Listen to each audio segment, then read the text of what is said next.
Hello ladies and gentlemen, I'm Paul TX14 Walsh and welcome to some more Gran Turismo Sport, a racing game developed by Polyphony Digital and published by Sony Interactive Entertainment for the PlayStation 4.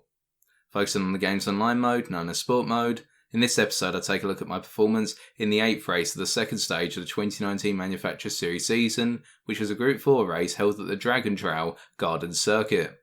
With that, let's get racing.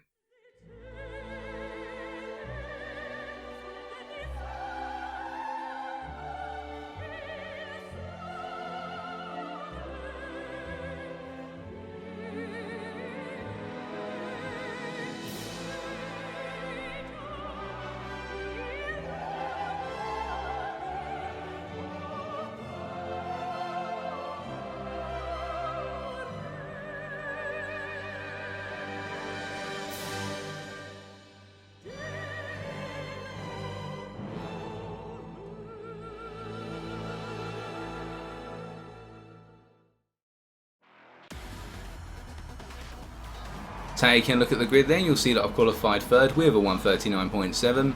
My story for qualifying, I was happy with my performance in that I beat my target time by 1/10 per second, and I was very close to qualifying second, pipped that position by the BMW from Germany by under a tenth.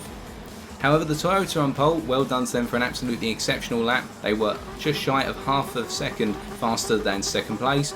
I thought that was going to occur anyway, in the fact that the Toyota 86 was one of the strongest cars for this circuit due to its innate grip, and that over the race distance they would simply just disappear off up the road, and as a result it would be a battle for the best of the rest, i.e. who could come second out of this 20 car group of A driver rating drivers. Now, in regards to the race strategy, this was an 8-lap sprint where no fuel saving would be required. That's where we're all burning fuel on the grid right now. Tyre wear was not too much of a concern either in my personal instance, as everybody was mandated to use the racing hard tyre, which did not degrade too much over the race distance I found, and a good number of cars would say the same, such as the Mercedes SLS. Whereas some cars would offer a different opinion. The front engine front wheel drive cars such as the Renault Megane and the Audi TT in particular, where they would wear their tyres very hard through the technical sections of this circuit, a huge chunk of this circuit, especially from turn 5 through to turn 12 being highly technical, and putting a lot of wear through those front tyres and causing those cars to fall off the race pace by lap 5, whereas cars such as my own in the NSX would be able to hold on to the race pace to around lap 6 or 7, and then we'd start to see the fall off. Now, my target here was to try and get past the BMW in front of me as quickly as possible, because I felt as though I'd be the stronger car over the race distance, and then try to disappear up the road to secure second, i.e. break the slipstream zone of 1 to 1.2 seconds. I felt very confident going into this race, and that's a key factor you need to keep in mind right now. I felt confident that I could get the tyres up to temperature after just the first sector of the circuit, and then going into the braking zone for turn 5, I'd be able to try and potentially making a move. How that turns out, however, we'll have to see. So the rolling start I should say, is about to get underway, and immediately we will be tucking into the slipstream of the BMW in front of us, as is typical fashion in all races, as we head up into turn 1, just making sure to keep right behind them as close as possible and try to pull a little bit of distance from the Citroen behind, which I expected was going to be a fast car in the lower gear range but not as fast in the top end speed. It was a very good car on fuel saving from what I gathered from research, but that wasn't really going to be a factor here and it wouldn't benefit them. Now, what you can see is because the two guys in front of me actually pulled off of the racing line temporarily, I decided to stay on to the racing line and then follow the BMW through into turn 1. That way I'm not benefiting as much from the slipstream, but now I'm really benefiting because they compromised their speed into turn 1. I can't make the move here into turn 2, so I lived. But as I lived, I actually broke a little too late there, and as a result I've sent the rear of the car skidding out for turn 2, which has compromised my entry point into turn 3, and that's caused the back end of the car to destabilise me, and I've had to lift off the throttle going through turn 4, and that means I've dropped a position to the Citroen who's directly behind. And now I'm about to make a very silly mistake here. Because of that instant, my tyres are now not as warm as they could have been, so as we go into turn 5 here, I take my standard braking point and didn't lift off the throttle going in, and that means that I careen like a little bullet into the back of the Citroen. Now, it's not a huge knock, but what is about to happen is entirely my fault. The Citroen is on my right at the moment, and I can't lift off because of the Renault behind me. If I lifted off, I'd be causing an accident, and I need to give the place back. I do technically give the place back, but it's not the most sportsmanlike way of doing it. I give it back through the apex of turn 7. On the inside the Citroen was, so they gained the upper hand going into the corner. They had the claim to the racing line. But then I've been able to push them out through taking the racing line through turn 8, the left-hander, and now going into the right-hander series of turns 9 through to 12, it's meant that the Citroen has had to back out of it, and they've dropped down the grid. They're already down into 5th place right now, and there's a possible chance they're going to lose even more places. They're now down into 6th because they've had to drive off of the racing line for an extended period of time through a very technical section where you could lose a lot of speed by going off the racing line. Now, I'll happily put my hand up and say that was entirely my fault. My greed going into turn 5 and my expectation that my brakes and my tyres were going to do exactly what they do when they're fully up to temperature meant that as a result I bumped the Citroen and caused that result. But we've got to focus on what's happening now, and right now I'm trying to chase down 2nd place once again. I've got a Renault Megane behind me now, and the Megane was a very strong car at this circuit for the first half of the race. You've got to keep that in mind, and as a result they're going to be all over the back of me for at least the next couple of laps. As we come down to turn 2 for the second time of asking, braking the standard here, getting a much better line through the corner this time, starting to calm myself down a little bit because I did actually lose quite a bit of my concentration after the incident with the Citroen there. Not because I was yelling at my screen saying it was their fault, because I was really having a go at myself, yelling at myself effectively internally to say that was all your fault and you should have given the place back fully. But then again, we spoke on why we couldn't because of the Megane behind and the risk of lifting off and causing an accident with them.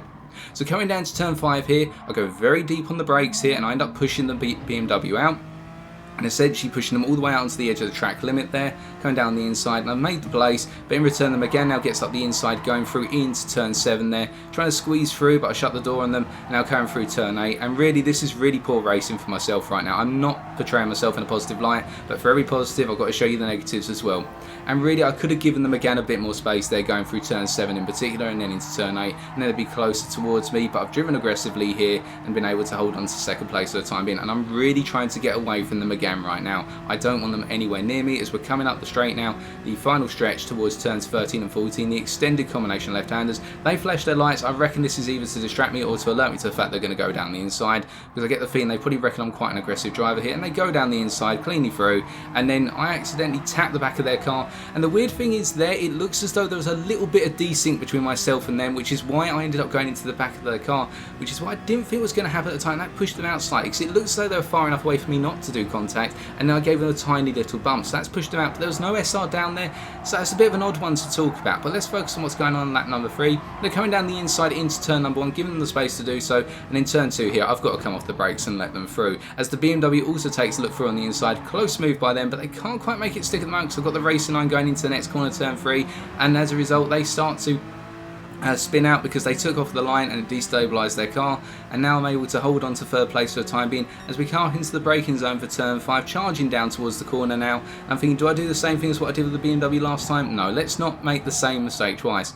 So here what I decided to do is try and go for the cutback here, and the Megane parks it on the curve. Well done to them. I should have lifted off the throttle rather than going into the back of them, but no harm done at that point.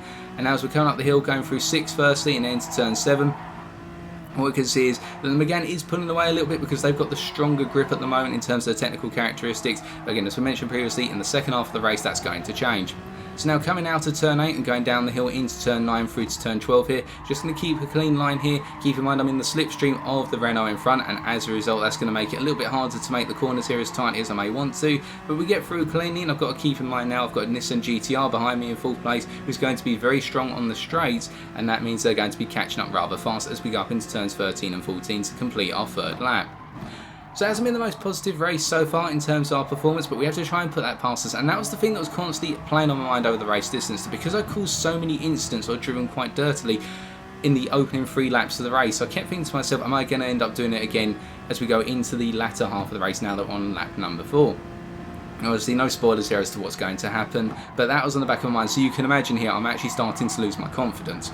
Now going into turn 1, staying very close to the back end of the Megane, coming down to the braking zone for turn 2 here, making sure to brake at the appropriate point, not to go charging in the back of them. They get a tighter line through, and then we get the execution into turns 3 and 4 here, and we get through relatively clean. We don't go over the little bump, and we just use the track limits nicely here to stay right behind them again. And now running up into turn 5 here, using the slipstream to gradually catch up to them, although you can see that the Megane got a very nice exit out of turn 4, so we're not gaining as much as we did on the previous lap. And now coming into the braking zone here, getting it nice and positioned well on the brakes here, not going to charge into the Megane this time, and now starting to accelerate up the hill towards turn 6 through to 8.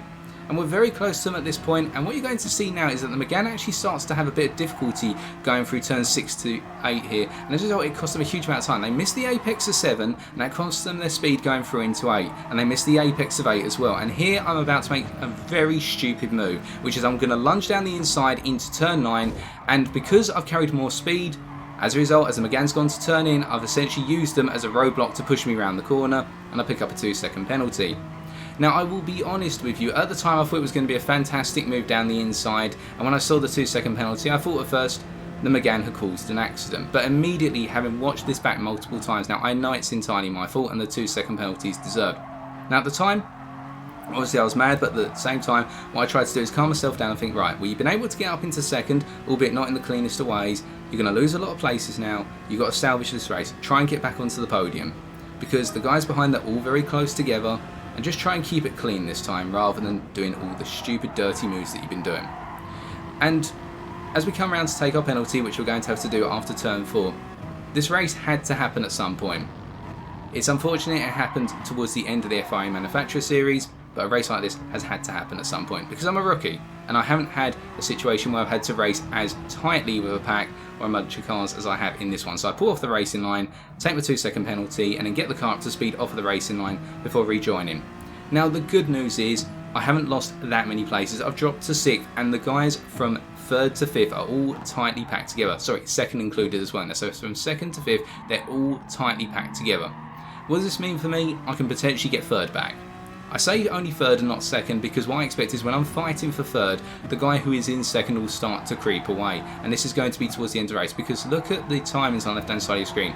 At the moment, I'm roughly 1.5 seconds off of the guys in front of me, the back end of the pack in front of me. So the gap to 2nd place is going to be about 2.5 to 3 seconds. So I've got to overhaul that in the space of what will be 3 laps and then go some to make each overtake count. So instead, let's target 3rd, let's try and get back on the podium. Now what we can see is that the Alfa Romeo 4C and the Renault are fighting over 4th, and already the factor that I mentioned earlier is coming to fruition, which is that the front engine car is starting to lose its performance. Now the Megane is down in 5th, we're moving up to 4th now, nice move up the inside by them because of my antics, but at the same time they are starting to lose that grip that they had at the start of the race, and we get a nice exit out of the final corner, turn 14. Now as we come onto the 6th lap, we're going to switch to the replay camera and we begin the fight back using the slipstream and the speed advantage we naturally have over the Alfa 4C in order to chase them down to turn 1 here. The Alfa 4C being one of the slowest straight line cars within the Group 4 category, but very good through technical sections. And as we can see here, right over the back of the Alfa 4C, and I've got to make my moves at the right time, targeting turn 5, but instead of trying to just lunge down the inside as we did with the BMW, instead let's try and get it clean for a cutback or something to that effect, or better drive out the corner and then going up the hill into turn 6. And we can see here in the slipstream of the Alfa 4C, we are really gaining massively over them. We're going to be on the outside going into turn 5, but we're already starting to get our nose ahead of them, coming into the braking zone, and the Alfa 4C tucks in behind. So that's one place already gained as we come through the corner, and we see the Mercedes went charging off the track and rejoins in a rather aggressive fashion alongside us, and that means they have to drop in behind us. That was a bit unexpected, and that really caught me by surprise at the time. But we're up into 4th. So now let's get 3rd back from the Renault. Now I've got to remember I've caused enough incidents with them, so they're not going to be the most obliging driver. I can't do any moves which I'm going to be assuming they're going to give me the space, because they've forgotten that. They've probably got a mood on them right now, I'm assuming, where they're not happy with me. But you can see they start to go out wide through turn 10 as well. That gives me the space to come down the inside, going into 11, and I make the move. Now the thing was, again, I used them as a bit of a bumper there, but not in the fashion I did on the previous one. They're flashing me. It wasn't the cleanest move, and it probably wasn't fair. I should give it back, but again, I wasn't thinking about giving it back at this point. I just wanted the place and wanted to be done with it. But in return now, the Megane's going to get a very positive drive coming out the final corner, going on to lap number 7, and that means they're able to use the slipstream to come charging down the inside going into turn 1. Could I defend it? Well, I do move off the racing line temporarily and then move back, but that's my one defensive move, and now I'm going to just stay on the outside on my standard racing line and let them again come down the inside here as we go into the corner, and they've still got the inside going into turn 2 here. I can't make any further defence because they've got their car positioned well, so I just go on the brakes and let them through up the inside. And then I'm thinking about potentially making the switchback move into turn 3, but they've already got ahead. Instead I've got to defend against the Mercedes as the Megane very cleanly takes it through turn 4 there, but they get a relatively poor drive out of the corner initially, and then they start to accelerate, so I tuck in behind them to use the slipstream as we come down to turn 5 for the 7th time of asking here, and I'm thinking that the overspeed is going to benefit me, but they look to the inside, as do I, as we come down to braking, and then they move out the way, expecting me to quite possibly dive bomb the corner, and indeed I do go a little bit deep there. They've anticipated that very well. You can see the experience of the Megane driver compared to myself, and now as we go up the hill again, the Alfa 4C has been able to get up the inside, and I do squeeze them a little bit there. Unfortunately, that's very poor peripheral vision on my part, And now as we're coming through turn number 8, I'm following them again through at this point. We can see the Alpha 4C is getting closer and closer. They're tucking in behind me for the time being, but as we're coming through the sweeping right-hander section, so turns 9 through to 12 here, we have to follow them again through. We can't make any charging moves through this time. Perhaps we'll try and get them up into turns 13 and 14. As we get a clean drive out of turn 12 there, and we're already alongside them again by the looks of things, but they do have the inside line, so they're going to be able to hold onto these corners for it being a pair of left-handers. So we're charging up here and I tuck in behind them again once again. And what I'm targeting is just getting a clean drive through the corner, and that way trying to pick up third through chasing down the straight. Now we get a clean exit out and I'm able to get into a position whereby I'm alongside them again here. Just able to get alongside them, put my nose there, and as we come up into turn 1 we can see that the Mercedes, using its slipstream power and also its good acceleration and top end speed, is also able to get into a position to get alongside me. I decide to back out of potentially challenging for third going into turn 1. I'd rather stay to the outside here, and we can see that the Mercedes gets a couple of wheels on the grass there, losing a little bit of speed as we go into turn 2. I'm staying on the outside, I don't want to get caught up in any drama. As we're on the final lap now and the Mercedes gets ahead, we get past them again, and that's going to be a fight between the Mercedes and myself for third place coming down to the final lap. And we're right behind the Mercedes right now, but it's a very fast car in a straight line, not the fastest, but it's strong in a straight line, and we're looking towards potentially taking the inside line going through turn 5. But unfortunately they're covering that off at the moment, so I'm going to try and do what I did with them again, try and go for a cutback earlier on in the race. But as we can see, the Mercedes gets it nestled quite tightly to a line there, wiggled a little bit under braking, but not their fault. It's just standard. They got a tight line there, and as a result, it gives them a good launch coming out to turn 5. And so I'm starting to fall back a bit here. Perhaps I'll be able to close up going through turns 9 through to 12 and then make a move into 13 and 14. But otherwise, you can see in the rear view picture the gap between myself and the McGann in 5th right now is starting to expand a bit. So I've secured 4th relatively, no mistakes coming up included.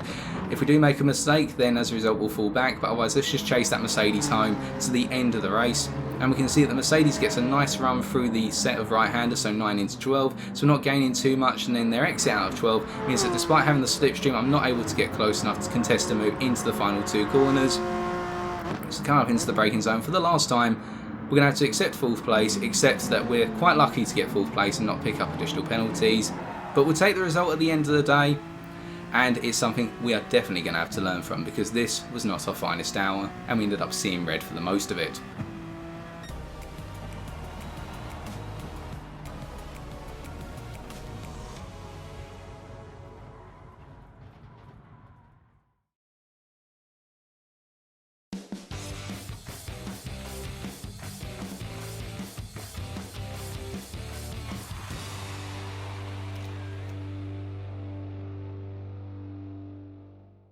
Having had time to reflect, at the time I felt really cross with myself for the fact I'd let myself down and scuppered my chances of coming second.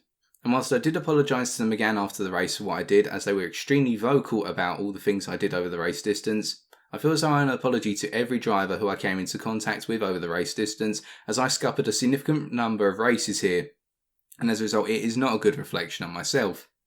However, having had some additional time to think about this race, watch the footage back, I would attribute what I did not to me being naturally a dirty driver, but it's because of the enthusiasm which is countermanded by my lack of experience.